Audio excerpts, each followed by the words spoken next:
Hello everyone, I am Sam and you are listening to Literacy, where I'm actually back. It's been a few weeks, I think, it seems. Also, seems like a pretty quiet night, so hi to anyone that's there, how you doing? If you don't mind me, I'm just making myself comfortable, because I don't know about you.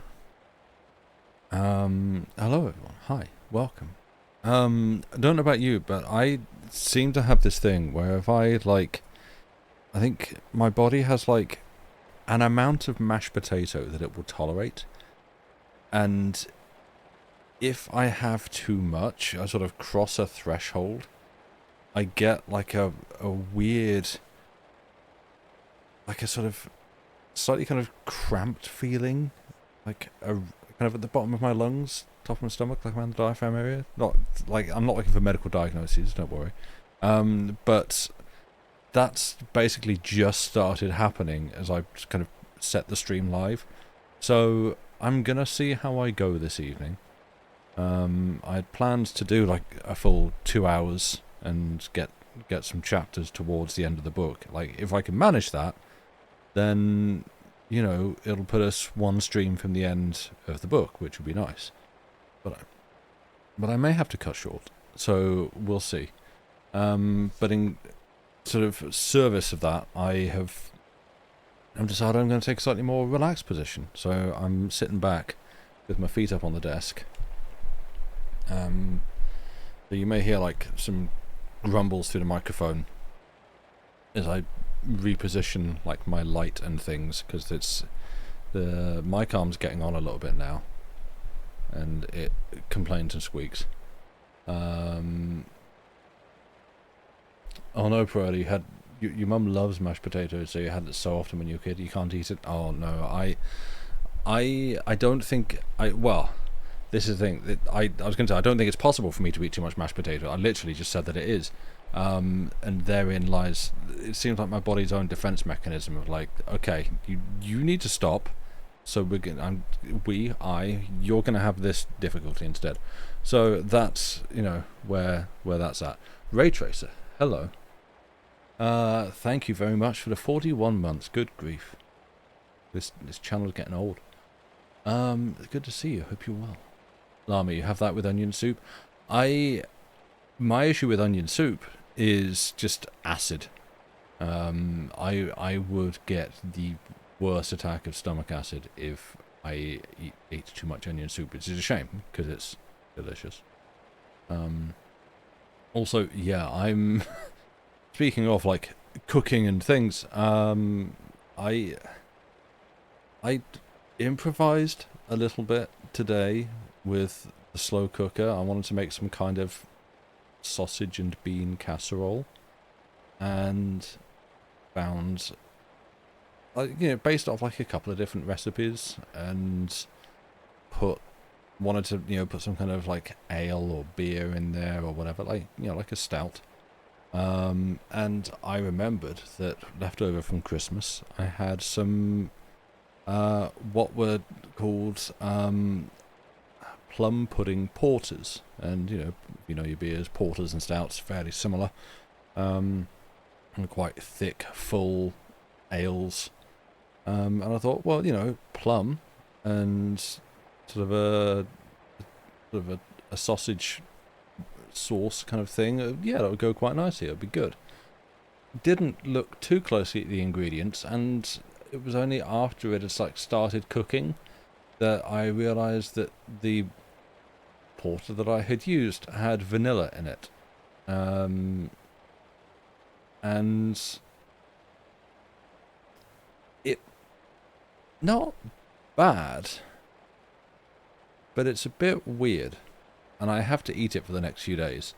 So yeah, vanilla sausage is the name of my someone cover band. I can't think. You can't eat and exercise anymore. Your body can't seem to handle digestion and physical activity. No, same. Mine rejects the premise. Angeline, hello, welcome in. Does indeed sound like a strange casserole. Yeah, like I said, It went better than my immediate fears that I had basically wasted a whole bunch of food. And I haven't. It was okay, but I managed to salvage it by putting a bit of vinegar in there, and like the acidity did help. But it could have gone better. You have a strawberry lager. It is tasty, but you'll not be cooking sausage in it. Good, good. I advise against it. But yeah. Anyway, I can still feel like some sort of discomfort. So you know what? I'm gonna kick on with the story. We're gonna start. I'm gonna see how I go, but there is a possibility I may need to stop early. So yeah. Oh, I've not. Did I not? But hang on. I was sure I put the link. Hang on.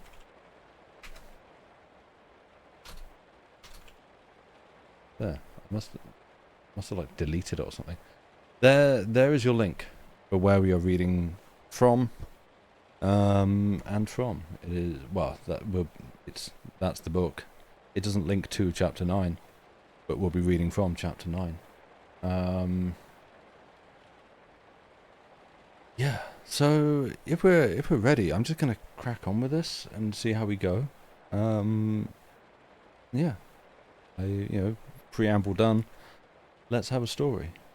As you talk about unfortunately weird cooking combinations. But this is 3 Men on the Bummel by Jerome K. Jerome. Chapter 9. Harris breaks the law. The helpful man. The dangers that beset him. George sets forth upon a career of crime. Those to whom Germany would come as a boon and a blessing. The English sinner, his disappointments. The German sinner, his exceptional advantages. What you may not do with your bed. An inexpensive vice. The German dog, his simple goodness. The misbehaviour of the beetle. A people that go the way they ought to. The German small boy, his love of legality. How to go astray with a perambulator. The German student, his chastened wilfulness. All 3 of us, by some means or another, managed, between Nuremberg and the Black Forest, to get into trouble. Harris led off at Stuttgart by insulting an official.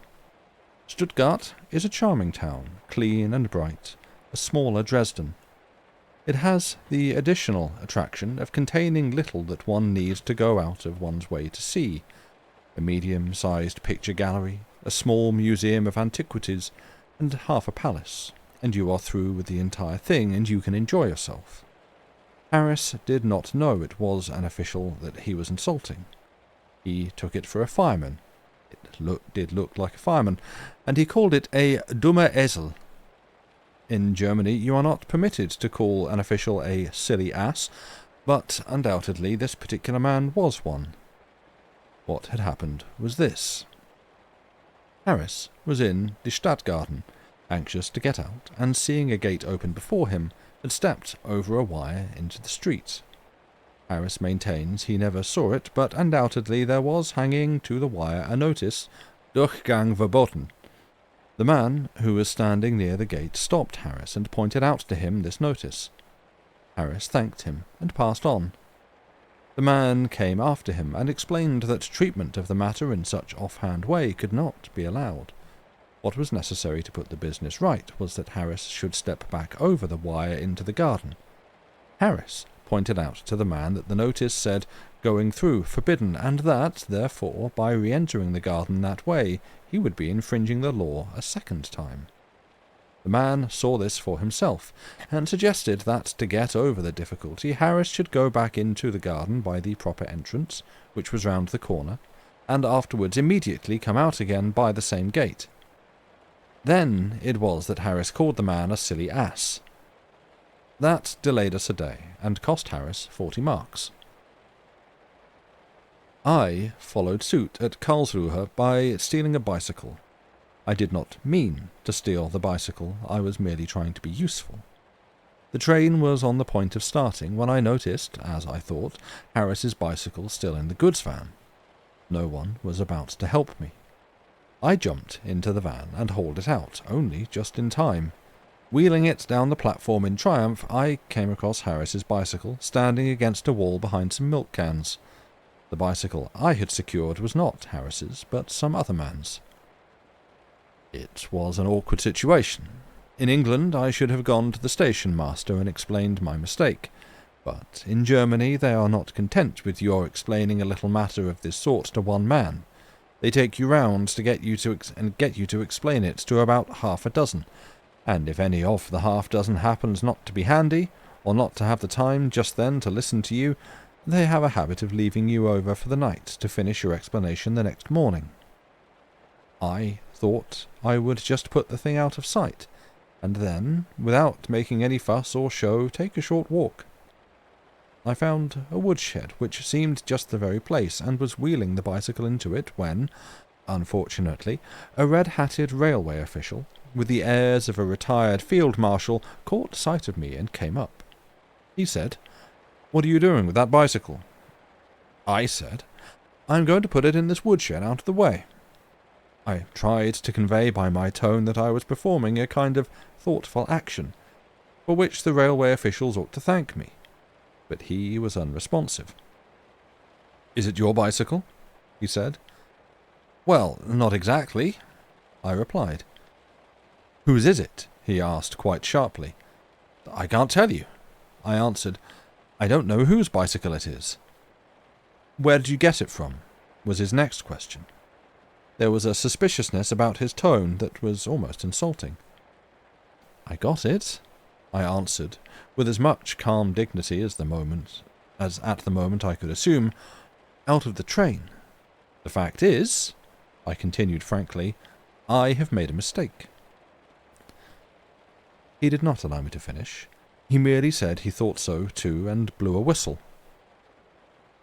Recollection of the subsequent proceedings is not, so far as I am concerned, amusing.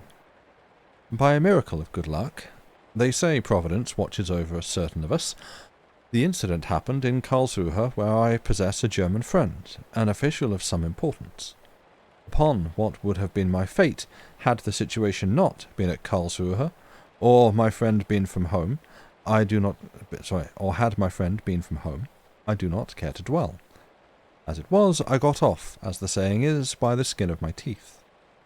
I should like to add that I left Karlsruhe with a stain upon my character, but that would not be the truth. My going scot-free is regarded in police circles there to this day as a grave miscarriage of justice. But all lesser sin sinks into insignificance beside the lawlessness of George. The bicycle incident had thrown us all into confusion, with the result that we lost George altogether. Transpired, subsequently, that he was waiting for us outside the police court, but this, at the time, we did not know. We thought maybe he had gone on to Baden by himself, and anxious to get away from Karlsruhe, and not, perhaps, thinking out things too clearly, we jumped into the next train that came up and proceeded thither. When George, tired of waiting, returned to the station, he found us gone, and he found his luggage gone. Harris had his ticket. I was acting as banker to the party, so that he had in his pocket only some small change. Excusing himself upon these grounds, he thereupon commenced deliberately a career of crime that, reading it later, as set forth boldly in the official summons, made the hair of Harris and myself almost to stand on end. German travelling, it may be explained, is somewhat complicated. You buy a ticket at the station you start from, for the place you want to go to. You might think this would enable you to get there, but it does not. When your train comes up, you attempt to swarm into it, but the guard magnificently waves you away. Where are your credentials? You show him your ticket. He explains to you that by itself that is of no service whatsoever. You have only taken the first step towards travelling. You must go back to the booking office and get, in addition, what is called a Schnellzug ticket. With this, you return thinking your troubles are over. You are allowed to get in, So far, so good. But you must not sit down anywhere, and you must not stand still, and you must not wander about. You must take another ticket, this time what is called a Platz ticket, which entitles you to a place for a certain distance. What a man could do who persisted in taking nothing but the one ticket, I have often wondered. Would he be entitled to run behind the train on the 6-foot way? Or could he stick a label on himself and get into the goods van? Again, what could be done with the man who, having taken his Schnellzug ticket, obstinately refused or had not the money to take a Platz ticket? Would they let him lie in the umbrella rack, or allow him to hang himself out of the window? To return to George, he had just sufficient money to take a third-class slow train ticket to Baden, and that was all. To avoid the inquisitiveness of the guard, he waited till the train was moving and then jumped in. That was his first sin. A. Entering a train in motion. B. After being warned not to do so by an official. Second sin. A. Travelling in train of superior class to that for which ticket was held. B. Refusing to pay difference when demanded by an official. George says he did not refuse, he simply told the man he had not got it. Third sin. A. Travelling in carriage of superior class to that for which ticket was held. B. Refusing to pay difference when demanded by an official. Again, George disputes the accuracy of the report. He turned his pockets out and offered the man all he had, which was about 8p in German money. He offered to go into a third class, but there was no third class. He offered to go into the goods van, but they would not hear of it. Fourth sin. A. Occupying seat and not paying for same. B. Loitering about corridor. As they would not let him sit down without paying, and as he could not pay, it was difficult to see what else he could do. But explanations are held as no excuse in Germany, and his journey from Karlsruhe to Baden was one of the most expensive perhaps on record. Reflecting upon the ease and frequency with which one gets into trouble here in Germany, one is led to the conclusion that this country would come as a boon and a blessing to the average young Englishman. To the medical student, to the eater of dinners at the temple, to the subaltern on leave, life in London is a wearisome proceeding. Cat hair on the mic. The healthy Briton takes his pleasure lawlessly, or it is no pleasure to him. Nothing that he may do affords to him any genuine satisfaction. To be in trouble of some sort is his only idea of bliss. Now, England affords him small opportunity in this respect. To get himself into a scrape requires a good deal of persistence on the part of the young Englishman. I spoke on this subject one day with our senior churchwarden. It was the morning of the 10th of November, and we were both of us glancing somewhat anxiously through the police reports. The usual batch of young men had been summoned for creating the usual disturbance the night before at the Criterion. My friend the churchwarden has boys of his own, and a nephew of mine, upon whom I am keeping a fatherly eye, is by a fond mother supposed to be in London for the sole purpose of studying engineering. No names we knew happened by fortunate chance to be in the list of those detained in custody, and, relieved, we fell to moralizing upon the folly and depravity of youth. It is very remarkable, said my friend, the churchwarden, how the Criterion retains its position in this respect. It was just so when I was young. The evening always wound up with a row at the Criterion. So meaningless, I remarked. So monotonous, he replied. You have no idea, he continued, a dreamy expression stealing over his furrowed face, how unutterably tired one can become of the walk from Piccadilly Circus to the Vine Street Police Court. Yet what else was there for us to do? Simply nothing. Sometimes we would put out a street lamp, and a man would come round and light it again. If one insulted a policeman, he simply took no notice. He did not even know he was being insulted. Or, if he did, he seemed not to care. You could fight a Covent Garden porter if you fancied yourself at that sort of thing.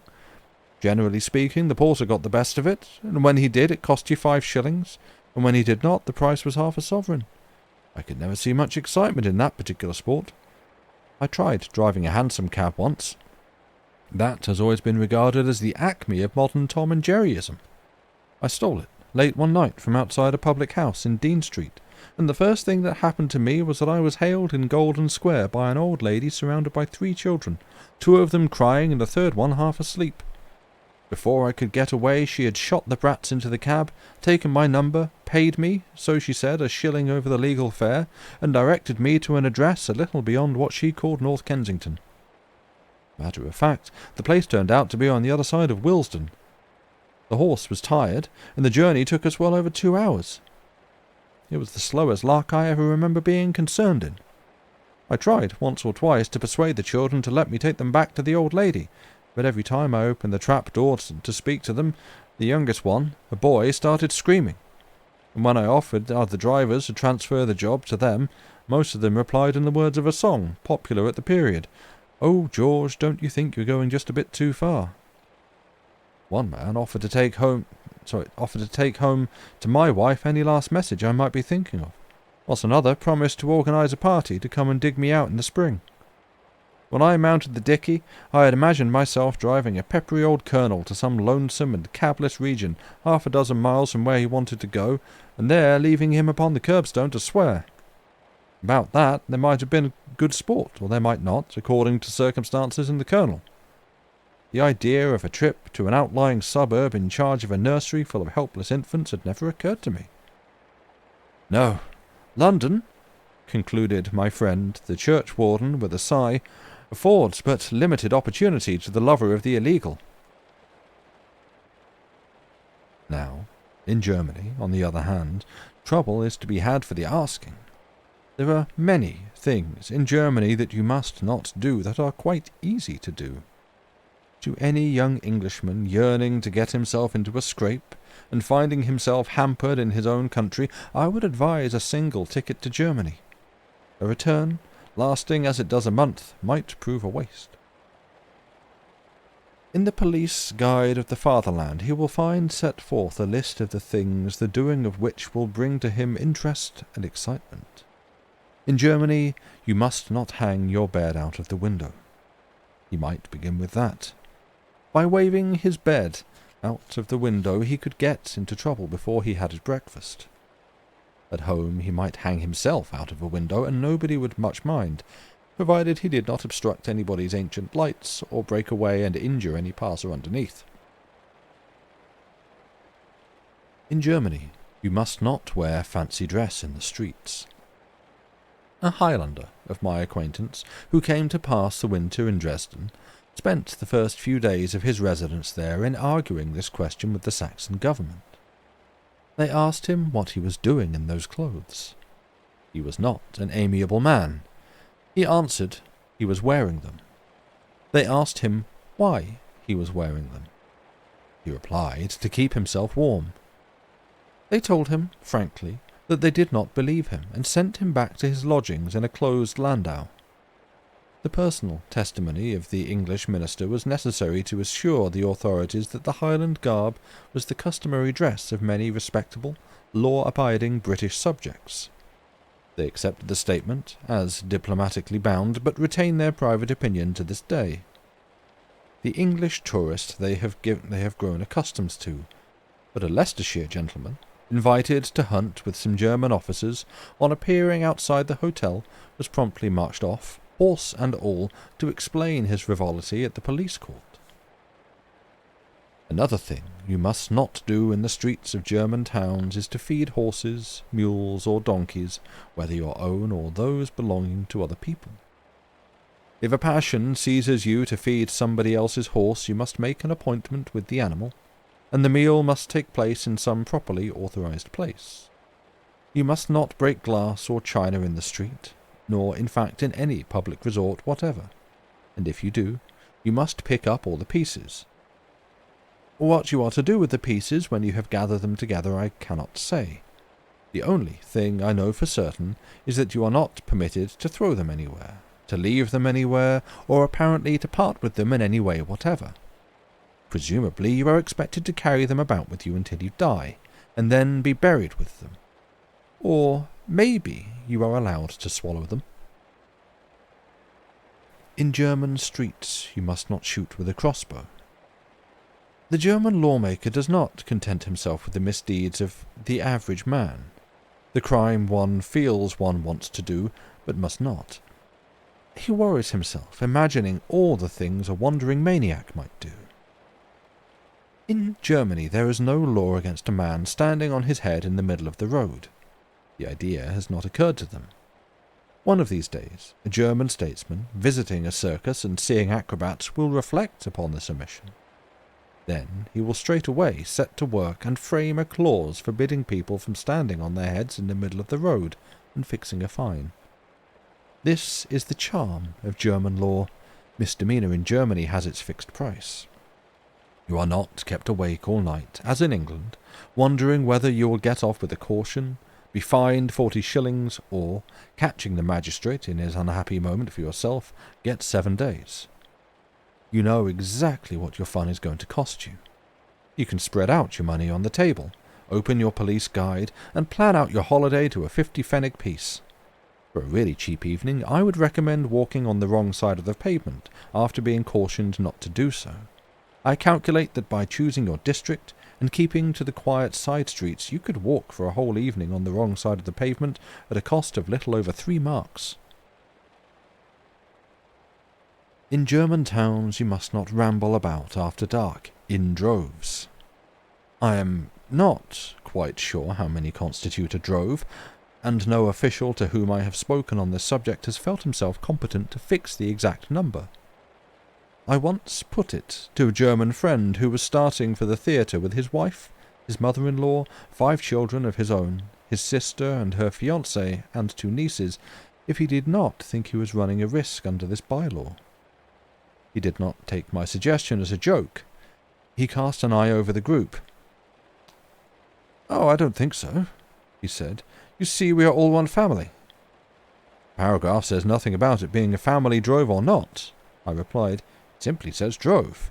I do not mean it in any uncomplimentary sense, but, speaking etymologically, I am inclined personally to regard your collection as a drove. Whether the police will take the same view or not remains to be seen. I am merely warning you." My friend himself was inclined to pooh-pooh my fears, but his wife, thinking it better not to run any risk of having the party broken up by the police at the very beginning of the evening, they divided, arranging to come together again at the theatre lobby. Another passion you must restrain in Germany is that prompting you to throw things out of window. Cats are no excuse. During the first week of my residence in Germany, I was awakened incessantly by cats. One night I got mad. I collected a small arsenal, 2 or 3 pieces of coal, a few hard pears, a couple of candle ends, an odd egg I found on the kitchen table, an empty soda water bottle, and a few articles of that sort, and, opening the window, bombarded the spot from where the noise appeared to come. I do not suppose I hit anything. I never knew a man who did hit a cat, even when he could see it, except maybe by accident when aiming at something else. Just a brief content warning quickly. This next bit does mention the act of shooting at cats but not hitting them. Just thought I'd put that out there quickly. I have known crack shots, winners of Queen's prizes, those sort of men, shoot with shotguns at cats 50 yards away and never hit a hare. I have often thought that, instead of bullseyes, running deer, and that rubbish, the really superior marksman would be he who could boast that he had shot the cat. That bit's over, don't worry. But anyhow, they moved off. Maybe the egg annoyed them. I had noticed, when I picked it up, that it did not look a good egg, and I went back to bed again, thinking the incident closed. 10 minutes afterwards there came a violent ringing of the electric bell. I tried to ignore it, but it was too persistent, and, putting on my dressing gown, I went down to the gate. A policeman was standing there. He had all the things I had been throwing out of the window in a little heap in front of him, all except the egg. He had evidently been collecting them. He said, "These are yours?" I said, "Well, they were mine, but personally I have done with them. Anybody can have them. You can have them." He ignored my offer. He said, "You threw these things out the window." "You are right," I admitted. "I did." "Why did you throw them out of window?" he asked. A German policeman has his code of questions arranged for him. He never varies them, and he never omits one. "I threw them out of the window at some cats," I answered. "What cats?" he asked. It was the sort of question a German policeman would ask. I replied, with as much sarcasm as I could put into my accent, that I was ashamed to say I could not tell him what cats. I explained that, personally, they were strangers to me, but I offered, if the police would call all the cats in the district together, to come round and see if I could recognise them by their yawl.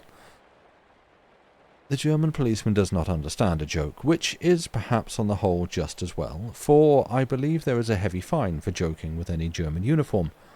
They call it treating an official with contumely. He merely replied that it was not the duty of the police to help me recognise the cats. Their duty was merely to fine me for throwing things out of window.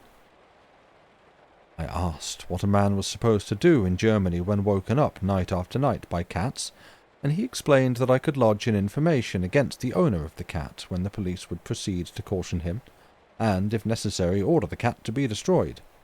Who was going to destroy the cat and what the cat would be doing during the process he did not explain.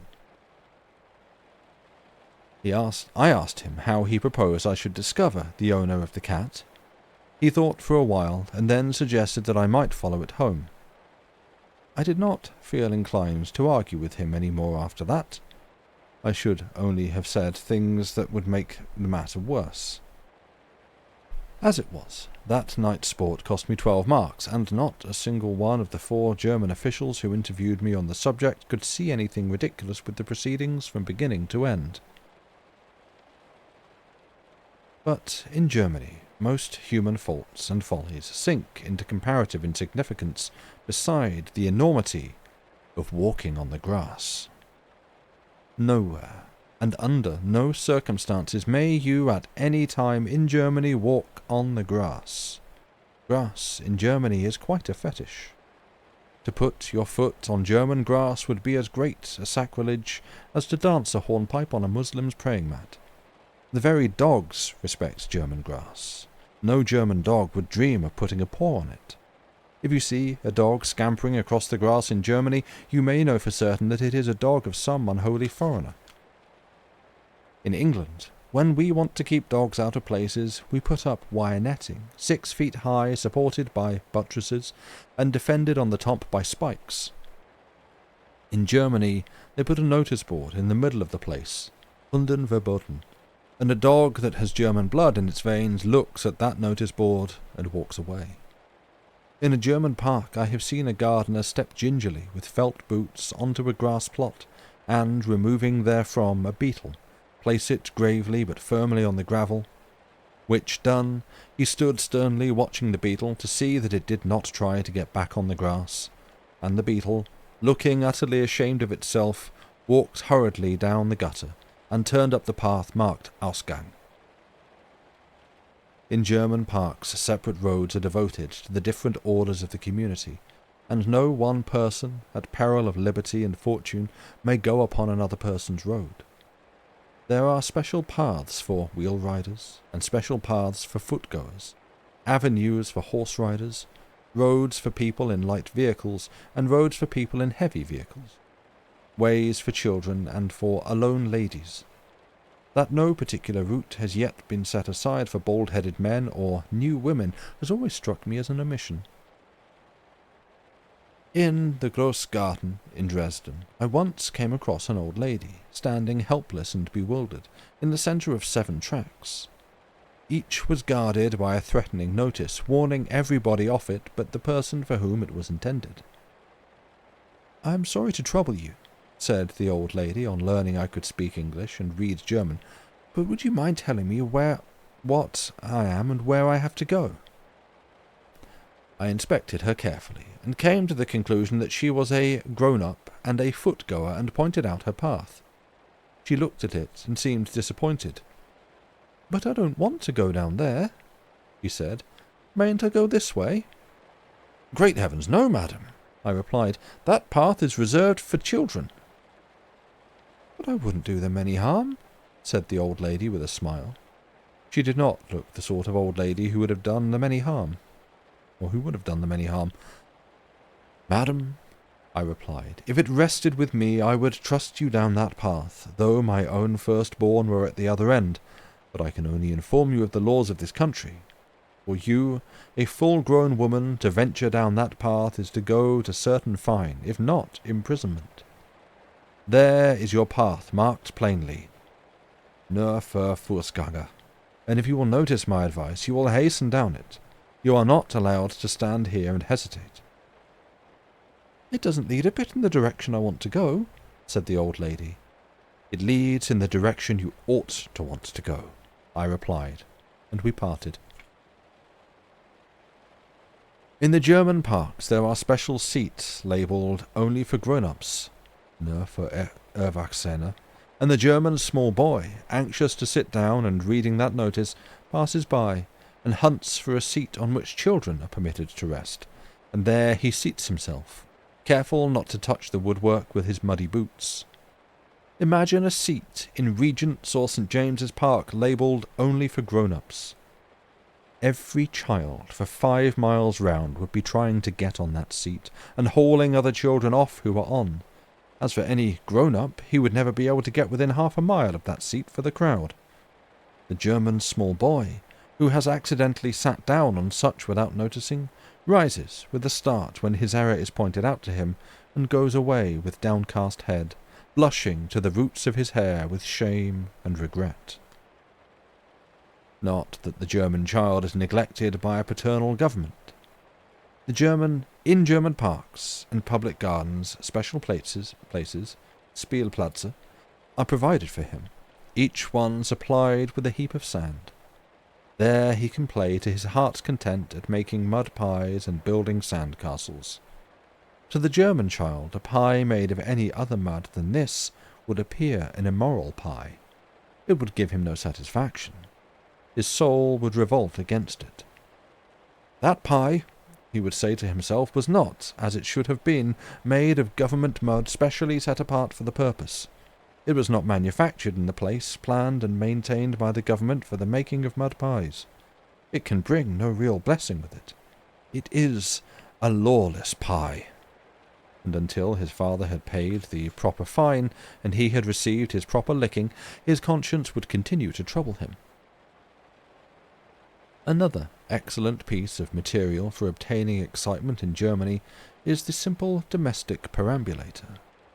What you may do with a Kinderwagen, as it is called, and what you may not, covers pages of German law, after the reading of which you conclude that the man who can push a perambulator through a German town without breaking the law was meant for a diplomatist.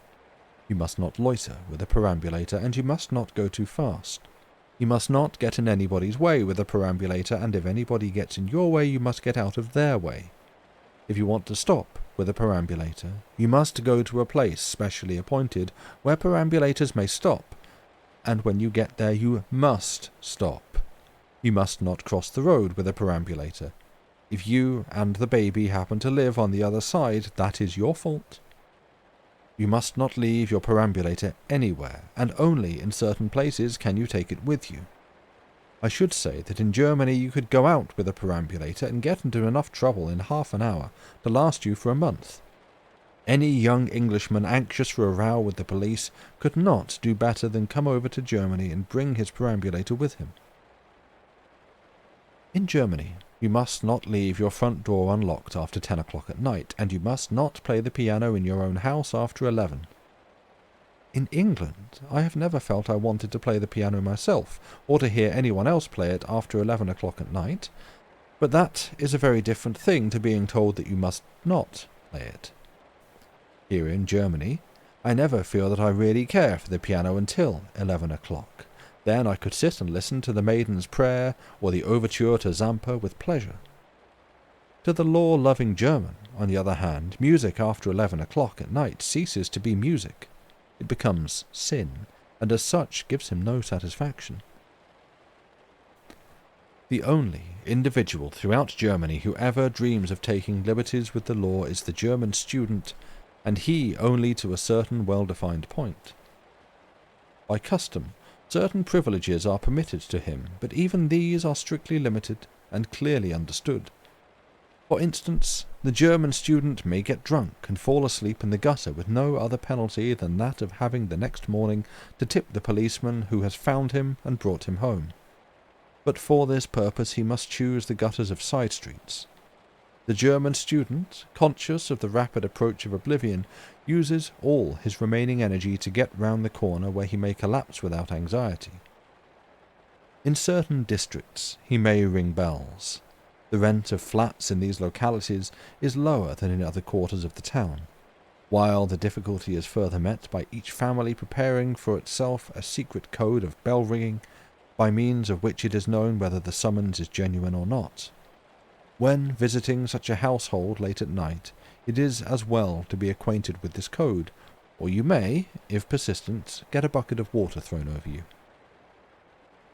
Also, the German student is allowed to put out lights at night, but there is a prejudice against his putting out too many. The larky German student generally keeps count, contenting himself with 6 lights per night. Likewise, he may shout and sing as he walks home up till 2:30, and at certain restaurants it is permitted to him to put his arm round the Fräulein's waist, to prevent any suggestion of unseemliness. The waitresses at restaurants frequented by students are always carefully selected from among a staid and elderly class of women, by reason of which the German student can enjoy the delights of flirtation without fear and without reproach to anyone. They are a law-abiding people, the Germans. And that brings us to the end of the chapter. Just looking ahead, yeah, I think I might. I'm really sorry for the short stream tonight, but I think I might actually stop things there. Yeah, I'm fine. I'm just like being bothered, and yeah, I'm sorry to like drag you all out for a stream, and then just read a bit and go. But yeah, I think I prefer to play it safe. So yeah, rather than go to a break, I'm just gonna park things there. I shared on Dave's Discord. I don't know if it's still going, but the GeoGuessr World Championship final is on at the moment. I don't know if that's still going, but you know, that seems like something some people might like, so I thought I'd shout that out for you. Yeah, no worries, Angeline, and everyone else. Yeah, sorry, I completely forgot about the some of the cat content in that one. I apologise, but I hope everyone's doing okay, doing as well as you can. Yeah, I'm gonna take off, but in theory, hopefully, we're talking about it earlier. Lucy and I should be back on Monday. Hoping to do a podcast and to play some more Tony Bookshop. So yeah, coming back to some talking over the games. We're gonna talk over some bookshops, and so yeah, that is when you can find us next. But for now, I am gonna take off. So GeoGuessr may be finishing up. Fair enough. Yeah, I'm not going to raid out though. So yeah, thank you all for being here again. Apologies for the short stream. I know you're being lovely and understanding, but I had hoped to do more, and it's going to make it weird. Next one's going to have to be a long one to finish the book, but that's okay. We can do that. But for now, I'm going to go. So thank you all for being here, and we will see you on the next one. Have a good rest of the weekend. Goodbye and good night.